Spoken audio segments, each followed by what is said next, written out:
Hello friends, जय माँ बगला हूँ जैनवा से। देखिए, मैं एक्चुअली पिछली वीडियो फटाफट ज़रा रख दी थी, मुझे कुछ फ़ोन आ गया था। मैं ये बता रही हूँ कि बहुत बहुत बड़ी खुशी का टाइम है, क्योंकि हमारे उद्धव बाला साहब ठाकरे की जीत बरोबर होती चली जा रही है। बहुत सारे शिवसैनिक फटाफट अपने बहुत सारे आमदार को ले के उनके गुट में शामिल होते चले जा रहे हैं। ऐसी बात है, मतलब बहुत बड़ा मतलब एक जगह से इतने बड़े अच्छी गुड न्यूज़ आ रही है कि मैं बहुत खुश हूँ। और दूसरी बात, पूरे राज्य में हर जगह पे कांग्रेस आ रही है। मतलब अभी नवंबर में ही कुछ बीएमसी का इलेक्शन सब कुछ है। मैं आपको खुलेआम बोल रही हूँ, बीएमसी का इलेक्शन तो कहते हैं ना, इधर भी वही जीत होगी, उद्धव बाला साहब ठाकरे की जीत होगी और कांग्रेस के हाथ में ही सब आने वाला है। अजित पवार कहते हैं ना, अजित पवार जी तो है ही, लेकिन ये सारी चीज़ें इन लोग के हाथ में ही आने वाली है। बहुत बड़ी जीत हो रही है। मतलब अब हर जगह सिर्फ कांग्रेस और शिवसेना ही है, लेकिन शिवसेना में सिर्फ हमारे उद्धव बाला साहब ठाकरे की जीत होने वाली है। बहुत सारे लोग जा चुके हैं। और दूसरी बात, एक बात और, मेरा किसी से देखो पर्सनली दुश्मनी नहीं है। हम अपने उद्धव बाला साहब ठाकरे के लिए लड़ रहे हैं, बाकी हमारा किसी से कोई लेना देना नहीं है। हम अपने पक्ष की लड़ाई लड़ रहे हैं। और मैं दूसरों के जैसा कभी किसी पक्ष को या किसी लेडीज को हम लोग गाली वाली नहीं देते। लेकिन अगर आप लोगों को लगता है तो आप अपनी हार बर्दाश्त नहीं कर सकते, तो आप उसमें आप भी उसी तरह सेम लड़ाई लड़ो। ये पता है आपको, एक बात बताओ, उद्धव बाला साहब ठाकरे जी मेरे भाई की लड़ाई लड़ते लड़ते लोगों ने अब मुझे नीचा दिखाना शुरू किया है। मेरे दिमाग में आया ही नहीं कि कोई मेरे पीछे सुरोफिल की ताकत आजमा रहे हैं, पूजा पाठ कर रहे हैं, मुझे नीचे गिराने की, मेरी इज्जत निकालने की कोशिश कर रहे हैं। ऐसा कुछ नहीं होगा, क्योंकि आपकी तादाद कितनी है। आप बैठे बैठे कितना मंत्र कर सकते हो एक दिन में? 1000, 500, 10,000। विद्या देवी डेली लाख जप करती है, 1 लाख जप डेली करती है। पता है आपको, मेरा डेली का नियम है, मैं 2 घंटे 2.5 घंटे बैठ के सुबह और 2 घंटे 2.5 घंटे बैठ के शाम को, दोनों टाइम मिला के 50,000 जप करती है। उसके बाद मेरी वो कहते हैं ना, एक रेणुका माँ की भक्त है सुनीता, वो वहाँ पे जाप करती है। उसके बाद हमने अपने 15 जन का, 15 जन में ऐसा सीखने बैठे हैं। वो लोगों को मैंने पहले सेफ्टी सिखाया है, वो लोग वहाँ जाप करते हैं। बाकी पूरी दिशाएँ घेरी हैं, कल ही तो बताया मैंने। और सबसे बड़ी मेरी हाजिदा, वो तो 5 टाइम की एकदम कट्टर नमाजी औरत है।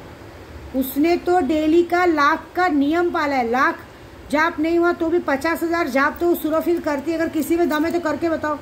उसका डेली का नियम है, वो रात को 11 बजे बैठेगी और सुबह डेली मुझे फ़र्ज की नमाज पे कहते ना, फ़र्ज की जो नमाज होती है वो अदा करके मुझे बोल के भेजती कि माँ अभी आज्ञा दीजिए, मैं सोने जा रही हूँ। डेली का उसका नियम है। रात को 11 से लेकर सुबह तक पढ़ाई करती है वो। है क्या किसी में इतनी पढ़ाई करने का दम? ये बताओ। आईनी अमले दूसरे भले मैंने सिखाया, लेकिन देखो, सबकी अपनी पूजा की अपनी ताकत होती है। उसकी पूजा की ताकत भगवान ने उसे खुद बख्शी है, मैंने नहीं बख्शी। मैं तो सिर्फ उसे पीछे से सपोर्ट कर रही हूँ। लेकिन आज की तारीख में वो मेरी ढाल बन के खड़ी है, ये बात है। और दूसरी बात, मैं लोगों को नीचा दिखाने से बेटर मैं लोगों को आगे बढ़ाने में देखती हूँ। अभी फिलहाल मैं रोज एक नया स्कीम और ऐसी चीज़ें चालू करूँ जिससे लोगों को फ़ायदा हो, लोगों का अच्छा हो। मैं एक बात बताती हूँ, जो मुझे माँ मानते हैं, बहन मानते हैं, बेटी मानते हैं, जो भी मुझे मानते हैं, जो लोग अगर मेरी बात मानते हैं, मेरी बात सुनते हैं ना, वही आगे बढ़ते हैं। क्योंकि हम लोग ने वाक्य सिद्धि की है। हम आपके लिए बुरा बोलने का हमें कोई हक नहीं, लेकिन हमें अगर आगम दिख रहा है कि आगम आपके लिए खतरा है, तो उस खतरे का आगाह करते हैं हम। हमें पहले से पता चल रहा है कि हाँ, आगे आपके लिए खतरा है।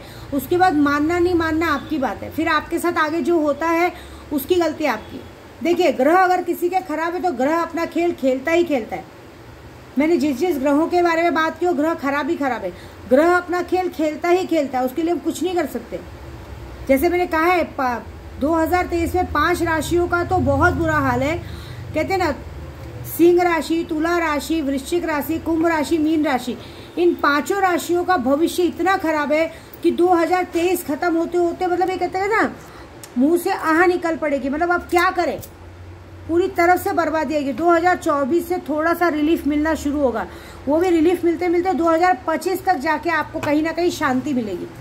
लेकिन ये हो सकता है कि 2023 खत्म होते होते कितने लोगों का विकेट गिर चुका रहे, कितने लोगों के साथ बुरा हो चुका रहे, कितने लोग कहाँ पे कहाँ जा चुके रहे, कितने लोगों का नामो निशान मिट जाए, पूरी कहते हैं ना, पूरी तरह से बर्बादी आ जाए, सब हो जाए। देखिए, हमें कोई, देखो, आपके पास बहुत सारे पंडित होंगे, बोलेंगे अरे तू विदेश यात्रा करेगा, तू यहाँ जाएगा, तू यहाँ जाएगा, तो फलाना करेगा, तू ढेकाना करेगा। सच बोलने वाले पंडित बहुत कम मिलते हैं। और ये सारी चीज़ों से पता है बहुत सारे लोग मेरे पास जुड़े, जैसे सुनीता करके एक है जो रेणुका माँ की भक्त है, वो मेरे साथ जुड़ी है, वो पूजा करे। पूजे पाठ से भी आदमी बचता है। पूजे पाठ से मैं ये नहीं बोलूँगी कि आपके ग्रह खत्म होंगे, लेकिन ये ज़रूर होगा कि अगर आपका बहुत बड़ा एक्सीडेंट लिखा है जिसकी वजह से आप मर सकते हो या खाट पे लेट सकते हो, उससे ये होगा कि छोटा सा होगा एक्सीडेंट, मतलब जैसे बाइक से गिर गया या कुछ हो गया, छोटा मोटा होगा ही होगा। लेकिन ग्रह हम नहीं बदल सकते, क्योंकि ग्रह का लेखा जोखा माता रानी के हाथ में। ब्रह्मा जी ने जो लिखा है उसे कोई नहीं बदल सकता। अगर मेरे नसीब में लिखा है कि आज मेरा एक्सीडेंट होगा, मैं मरूंगी तो मरूंगी, लेकिन उससे भी अगर माता रानी, जैसे भी मेरे नसीब में लिखा था लेकिन उससे मैं बची हुआ, लेकिन कहीं ना कहीं कुछ होता है। ये सारा पूजा पाठ का प्रताप है, शक्तियों का है। अब शक्तियों से जैसे याद आया, मेरी शक्तियों ने क्या, मेरे सुल्तान ने आज मुझे वादा किया है कि माँ अब आपके साथ मैं जुड़ा हूँ, आपकी परछाई हूँ, आपका अंग हूँ। अब जो भी आपका मन में सिर्फ नाम भी सोचेगा ना कि विद्या देवी क्या कर रही होगी, क्या होगा, आप देख लीजिएगा, मैं उसके सामने जाके खड़ा हो जाऊंगा। जैसे एक भूत प्रेत कैसे खड़े रहते हैं उस तरह से मैं जाके खड़ा रहूंगा। आप ये देख लीजिएगा, वो सामने वाले को एक डर बैठ जाएगा, जाके मैं उनके साथ वो गेम खेलूंगा, मतलब कहते हैं ना कि मैं उसके साथ रोज खेलूंगा, ऐसे खेलूंगा कि जैसे किसी को पता नहीं चलेगा, मैं रोज उसको पागल बनाऊंगा रोज दिख के गायब हो जाऊंगा। ये डायलॉग मुझे बहुत पहले किसी ने मारा था, वही डायलॉग याद आ गया तो बता रही हूँ कि अब जो होगा वो सुल्तान डिसाइड करेगा आप लोग के साथ, मैं भी नहीं करूँगी। सूरा फील करने दो, सुल्तान ने बोला माँ सूरा फील करने दो, जो भी करने दो। जब सामने जिन्नात आके बैठता है ना, और जब जिन्नात उनके साथ मजाक करता है ना, तब उनका हाल क्या होगा आप देखो। उनको ऐसा लगेगा कि उनके घर में कोई घूम रहा है, उनके आसपास कोई घूम रहा है, उनके कान में कोई बोल रहा है। फिर सपने में जाके जो मैं उनको मारूंगा पीटूंगा, सुबह तक उनका जो थोपड़ा लाल करूंगा, वो मजा देखो। और दूसरी बात, ये जो भी आजकल के तारीफ में पंडित मौलाना सिख जो भी कर रहे हैं, अपनी पूजा आजमा रहे हैं मुझ पे, एक बात याद रखिएगा कि आज से सुल्तान आप लोग के पास भी जाएगा।